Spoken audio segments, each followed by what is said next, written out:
Свыше 9 миллионов пассажиров в день, 15 линий, 275 станций, более 12 тысяч поездов и более 60 тысяч работников. Все это московское метро, одно из самых надежных и интенсивных в мире. Метро давно стало неотъемлемой частью нашего города. Москву невозможно представить без ее метрополитена.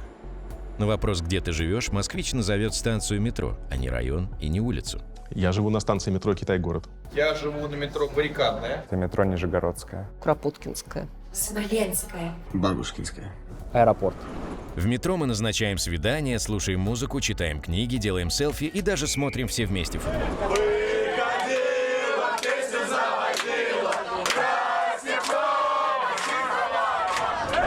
Для пассажиров метро работает каждый день с достаточно коротким перерывом на ночь.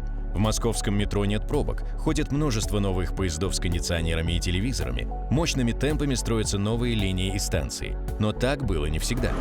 Еще до революции стало понятно, что Москве нужно метро. Численность населения столицы резко выросла, люди хлынули в города, и Москва стала 10-м мегаполисом в мире по количеству жителей. До сих пор ничего не изменилось. Москва так и осталась центром притяжения людей со всей России.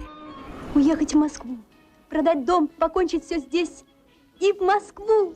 Серьезные транспортные проблемы Москва стала испытывать еще в последней четверти XIX века. Судите сами. Фабрики и заводы развиваются, количество людей увеличивается, а улицы города так и остаются узкими, поэтому извозчики, телеги и первые электрические трамваи не могут разъехаться друг с другом. Светлые инженерные умы того времени искали решение транспортных проблем города. То предлагали построить подземную железную дорогу от Курского вокзала до Мариной рощи, то хотели проложить радиусы наземной железной дороги. Но больше всех отличились Петр Болинский и Евгений Кноры, известные урбанисты, как бы назвали их сейчас. Они задумали ни много ни мало построить линии метро на эстакадах и в тоннелях. Вот так увидел художник Николай Каразин, нанятый Болинским, линию московского метро, которые авторы предлагали проложить по Красной площади. Порадуемся, что этого не произошло. Недовольство и от местных архитекторов, что это вредит сложившемуся облику. И я легко представляю, что сейчас подобный проект бы очень плохо тоже зашел. Плюс еще духовенство как-то это не очень понимало. Тоже, наверное, через призму чего-то такого нового, необычного, техника, которая пугает. Исторические события, я не вижу им смысла оценку давать. Вот сложилось так, вот с этим мы и живем. Если бы он случился, возможно, сейчас мы это все воспринимали совершенно как данность, и все его любили, ценили, и он, может быть, он функционально бы не использовался, а мы его там как-то благоустроили, как Хайлайн в Нью-Йорке и так далее. Накануне Первой мировой войны по заданию городских властей было разработано 3 варианта проекта метрополитена. Однако в судьбу строительства вмешалась история. Первая мировая война, революция, гражданская война опустошили Москву. Численность населения сократилась почти в 2 раза, а экономика столицы была в глубоком кризисе. Но такая ситуация продолжалась совершенно недолго, и, в принципе, уже где-то с 22-23 года прослеживается рост пассажироперевозок.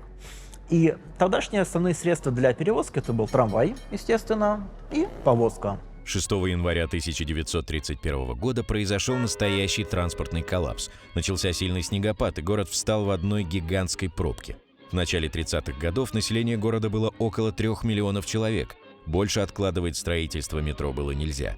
За разработку проекта взялась комиссия под руководством Лазаря Кагановича. Тогда же был создан метрострой. Боевой железнодорожный привет! Наша любовь, наши сердца, наша жизнь, наша преданность любимому товарищу Сталину! Проект Московской городской железной дороги был взят за основу, и по нему началось уже детальное проектирование, в первую очередь, московского метрополитена. Тогда стало понятно, что она будет проходить от Сокольников до Парка культуры имени Отдыха, возможно, с конечной станции на месте Дворца Советов и станции Кропоткинская, с ответвлением до Смоленской площади. То есть, по сути дела, самый основной пассажиропоток для города. Собственно, строительство московского метро началось в конце 1931 года. Первые 7 метростроевцев воткнули лопаты в землю прямо посреди жилых домов на улице Русаковской. Это были простые рабочие, продвигались они медленно. Строители наталкивались на подземные коммуникации, водопровод и многое другое. Все это сильно осложняло и без того непростую работу. Строилось метро 2 основными способами – открытым и закрытым. Чем отличаются эти методы, можно догадаться по названиям. При открытом способе выкапывают яму необходимой длины, строят в ней все, что нужно, а потом засыпают. Недостаток этого метода в том, что такое строительство парализует все движение на поверхности. Подземные коммуникации приходится перекладывать, а фундаменты близлежащих домов необходимо укреплять. Закрытых методов очень много, но их объединяет одно – работы ведутся без вскрытия поверхности земли. Сначала строят шахту, спускаются под землю, а затем прокладывают тоннель. Но все-таки мы можем похвастаться техническими новациями наших предков и в строительстве метро. Был изобретен так называемый московский способ, когда сначала копались узкие траншеи, притом длина траншеи могла доходить там буквально метр, 1,5 метра. Такой колодец. Колодец строился на всю глубину, скажем так, до низа туннеля, до его подошвы. Бетонировалась, вот эта секция бетонировалась, получалось метр стенки, левой, например. Тут строилось справа, тоже нашли место, где можно выкопать траншеи, вот эти узкие колодцы. Таким образом строились правая стенка. Потом узкими полосками снималась, опять же, поверхность, вынимался грунт, строилось перекрытие, заливалось. Все это обратно засыпалось. У нас получилась П-образная конструкция железобетонная, но внутри находится порода. А потом эту породу уже под защитой сооруженного туннеля вынимали изнутри, таким образом не нарушая жизнь наверху. Сейчас эта технология известна под названием Tap and Down, сверху вниз строительство, и вполне в мире применяется. Но впервые применили ее мы в Москве в 1934 году, и тогда она получила название «Московский способ строительства». Технология осталась, название, к сожалению, забылось. Конечно, не обязательно возвращаться в какую-нибудь сторону строительства станции метро Киевская, которая это просто помпезнейший дворец. Но тогда она служила вполне конкретной своей задачей, потому что нужно было показать новому молодому пролетарскому государству, что дворцы принадлежат людям. Это была очень конкретная идеологическая задача, потому что до этого в дворцах жили только цари, а тут отдали крестьянам дворец. И крестьяне могли этим пользоваться просто как общественным транспортом. Это на самом деле очень крутая задумка. Но не все станции, как вы знаете, там Маяковская, например, совершенно не помпезная, а просто очень красивая станция. Или там Кропоткинская, очень красивая станция, потому что она очень простая. То есть можно делать красоту даже простыми объемами. И, конечно, скажем, цвета на линиях московского метро, они в свое время были предложены как раз англичанами, которые делали проект московского метрополитена. Советское правительство заказывало у немцев, у англичан, приглашались иностранные специалисты, и англичане принесли в Россию цветовое кодирование, потому что у нас его не было. И у нас не было такого количества веток, чтобы мы об этом задумывались. А цвета мы взяли из английского предложения. Англичане взяли эти цвета, потому что у них схему метро делал человек, который был электриком, и он привык к цветным проводкам, и поэтому он раскрасил схему метро так. Это Сокольники. Именно здесь в 1935 году началась современная история московского метрополитена. Отсюда пошел первый поезд. 85 лет назад столичное метро состояло всего лишь из 13 станций, между которыми курсировало 12 составов. Сейчас в это трудно поверить, но тогда подземные поезда оказались настоящим воплощением нового мира и чуда. Это один из первых вагонов метрополитена. Тут очень многое отличается от современных вагонов. Начать, конечно, с замечательного интерьера, с замечательных светильников тюльпанов. Если вы присмотритесь, вы увидите, что двери узкие. Кстати говоря, ровно поэтому посчитали, что эти вагоны морально устарели. Уже был такой большой пассажирообмен, что они просто с ним не справлялись. Но и как рудимент более ранних вагонов зарубежного производства, эти никелированные ручки. Они были на всех вагонах. Ну, собственно говоря, до сих пор в Париже, например, эксплуатируются вагоны, где подходишь, если тебе надо дверь открыть, ты там защелку отжимаешь, и дверь открывается. У нас сразу от этого отказались, потому что рассчитывали на большие пассажиропотоки. Но на всякий случай вот на эти ручки сохранили. Надписи на дверях: не мешайте входу и выходу. Она появилась не в 1935 году, а во время войны или сразу после войны. И появилась она по одной простой причине. Пассажиров было очень много, многие люди побывали в эвакуации, там на фронте, ну и культура упала. И вот бывало так, там где-то вот в 1944-1945 году, когда навстречу другу идут две толпы, никто не хочет уступать. Вот чтобы уйти от этого, вот сделали такие вот повышающие культуру надписи: не мешайте входу и выходу. Дальше мы видим это замечательные мягкие кожаные диваны, мы видим замечательный линкруст. Это что-то типа жидких обоев, наклеенных на металлическую основу. Причем каждый тип вагона имел свой рисуночек, да, они были разные. И очень интересный момент. Изначально вот этих диванов кожаных не было. Первая пара вагонов, моторный прицепной, были готовы в августе 1934 года. Приехал Лазарь Моисеевич Каганович на завод «Динамо», увидел все вот это вот шикарное убранство, великолепие, и увидел он деревянные лавочки. Речные, такие же, как были и в трамваях, и в электричках, везде во всем общественном транспорте. Он сказал: вы что, мы построили лучший в мире метро, а вы тут деревянные лавочки. Значит так, каждому пассажиру надо дать по мягкому месту. Днем рождения московского метро принято считать 15 мая 1935 года. Около 7 часов утра у станции собрались очереди из москвичей. Всем хотелось поскорее проехаться на подземке на новеньких поездах. Это был настоящий праздник. Станции московского метро открыли двери для первых пассажиров. Это жетон 1935 года, на нем написано «Моссовет». У него посередине дырка и звезда нарисована. Это супер-мега редкий артефакт. Вообще многие люди даже сомневаются в том, что эта вещь существует, но вот она у меня в руке.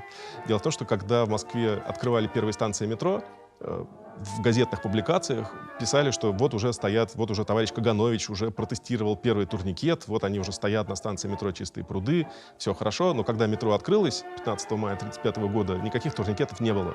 С первого дня были бумажные билеты, и стояли девушки, которые эти билеты компостировали всем, кто входил в метро. И они стояли, эти девушки, до 1961 года, когда появились первые турникеты, и они появились уже сразу, когда произошла деноминация и когда появились 5-копеечные монеты. Поэтому с 1961 года в московское метро люди входили, опуская пятаки. А еще у кого было 10 копеек, 15 или 20, висели на стенах разменные автоматы. Можно было опустить 20 копеек, автомат менял их на 4 пятака. Это вещь, которая в мире практически больше ни у кого не осталась. Разменный автомат из метро. Сюда опускалось, это причем размен для 15-копеечных монет, то есть у каждого аппарата была своя функция. Вот этот меняет 15 копеек, а тот меняет 20 копеек. А еще были аппараты для 10-копеечных. И каждый подходил со своей монеткой, кидал ее в нужный аппарат, и аппарат выкидывал сюда пятаки. В следующие 5 лет метростроевцы продолжили работу. В 1938 году была завершена вторая очередь, а через год начали строить участок Замоскворецкой линии, который должен был соединить Театральную и Автозаводскую. К лету 1941 года были готовы все тоннели и возводились станции, но началась Великая Отечественная война. Каким бы сложным ни было то время, в годы войны работа по строительству метрополитена не прекращалась. Было проложено более 13 километров линий и открыто 7 станций. Строили подземку в основном женские бригады. Все мужчины ушли на фронт. Станции метро служили надежным убежищем для жителей Москвы и сохранили немало жизней.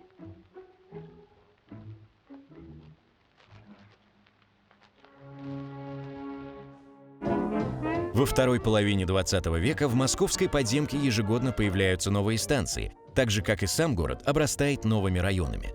Начало 50-х годов ознаменовалось важным для метрополитена событием. Была открыта кольцевая линия, а в 1953 году началось движение по новому участку Арбатско-Покровской линии от площади Революции до станции Киевская.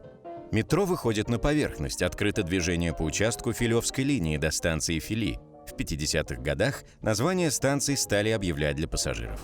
Еще раньше использовались проездные. Это была такая книжечка, вот здесь написано «Проездной, метро, трамвай, троллейбус, автобус», который человек показывал контролеру. Там была его фотография, потому что это дорогая вещь, и можно было ездить без ограничения на количество раз на любом виде транспорта общественного в Москве. Поэтому смотрели, насколько человек похож на себя на фотографии. Это была очень серьезный документ, вот, выдавался на целый месяц. В 60-е годы была продлена Сокольническая линия до станции Преображенская. Ее открытие поручено машинисту Виктору Волкову, уже 30 лет работающему на подземных линиях столицы. Общая протяженность Кировского радиуса достигала тогда почти 23 километров, а поездка по всему этому пути составляет немногим более 30 минут. В столичной подземке появляется интерактивная система навигации, открываются все новые и новые станции. Метро становится не просто средством передвижения горожан, но и большим знаковым культурным и социальным объектом. Жить возле метро становится престижно. Сами станции уже давно объекты культурного наследия. А я иду, шагаю по Москве, но в жизни я пройти смогу. Молодой человек! Ты что кричишь? Я пою. Гражданин! Что? Иди сюда. Зачем? Иди-ка. Что? Спой еще. Да ну... К Олимпиаде 80 было проделано много работы. На всех линиях информацию объявляли на русском и английском языках, что теперь после чемпионата мира по футболу 2018 года стало для московского метро обычным делом. Боровское шоссе. Что мы делали или уличные указатели на 2 языках, и в схеме метро сделали. И мы, конечно, имеем в виду в первую очередь то, что Москва становится очень-очень посещаемым туристическим городом. В прошлом году 25 миллионов туристов было в Москве. Это много. И понятно, что не все они англичане, но все они так или иначе умеют читать латиницу, поэтому мы считаем, что наш второй язык, который мы используем в навигации в метро, это не английский язык, а это именно некий универсальный латинский. Я считаю, что метро и развитие внешний вид и архитектурные решения, они отражают, в общем, течение не в метростроении, а вообще в архитектуре. И это общее направление развития дизайна и архитектуры в конце 20 века, когда все упростилось, и люди начинают ценить функцию гораздо больше, чем внешний вид и красоту. С моей личной точки зрения, это очень большое упущение, потому что красота людям нужна, и она несет огромную функцию очень важную, и она очень положительно влияет на психику, естественно. А когда люди спускаются на станцию «Сороконожка» типа 905 года, то у них, конечно, никакой радости и веселья не возникают. И пусть 90-е годы выдались не самыми простыми для московского метрополитена, как, впрочем, и для всей страны, дальше метро ждала новая счастливая эпоха, которую мы сейчас наблюдаем. В начале 2000-х годов московское метро развивалось еще более быстрыми темпами, став основной транспортной артерией города. В этом году московскому метрополитену исполняется 85 лет. С какими результатами метро пришло к этой дате, мы расскажем в следующем фильме. Ставьте лайки, подписывайтесь на канал, чтобы не пропустить мегастройку. Метро настоящее. Поезд дальше не идет. Просьба выйти из вагона.